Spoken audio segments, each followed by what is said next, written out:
Singer. No, okay. Anyway, so we're looking at the DNA and RNA and how complex and how simple it is at the same time.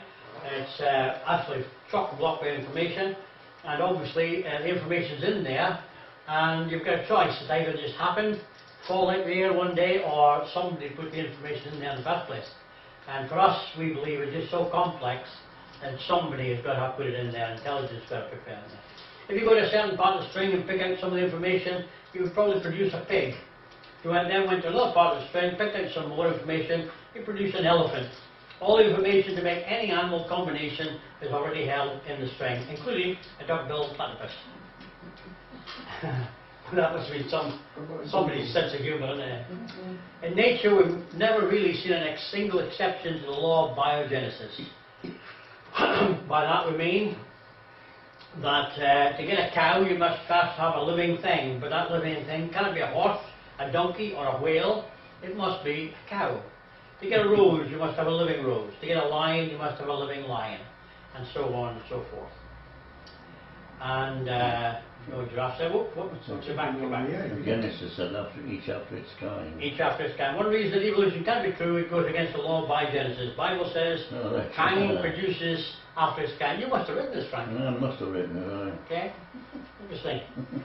Okay, so living things always come from living things. And that's just it's a fact of life. But it's a fact that evolutionists don't like. Living things produce only more living things like themselves. Same species, Great Dane, Jack Russell, they're still dogs. In nature, we never have seen a single exception to this basic law of science. Living things on the earth were created by a living God who is supernatural, which means he is outside of nature, and therefore it makes everything within nature.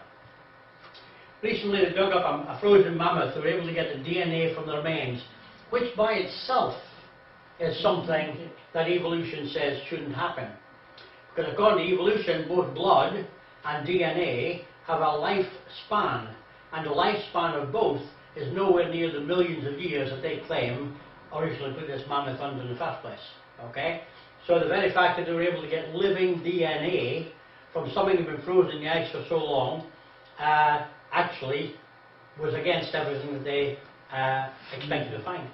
Okay? They then looked at the DNA string of an elephant, and they found the missing piece of the information that produces mammoths. And they're now going to add that DNA to an existing elephant to try to produce a mammoth.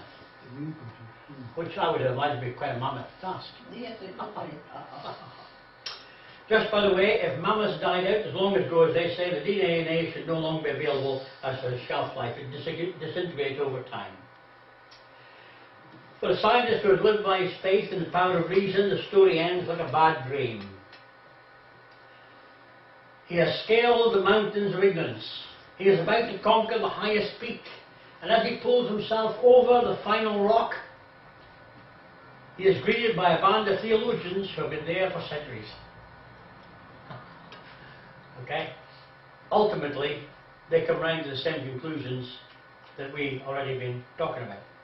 In the beginning, God created. In the beginning, something created, and from there, everything else has come. And they're in bad trouble, really. Which is in God's serve, okay? Now, what I'm going to do is unusual, because I'm going to stop that one. If I can find my mouse.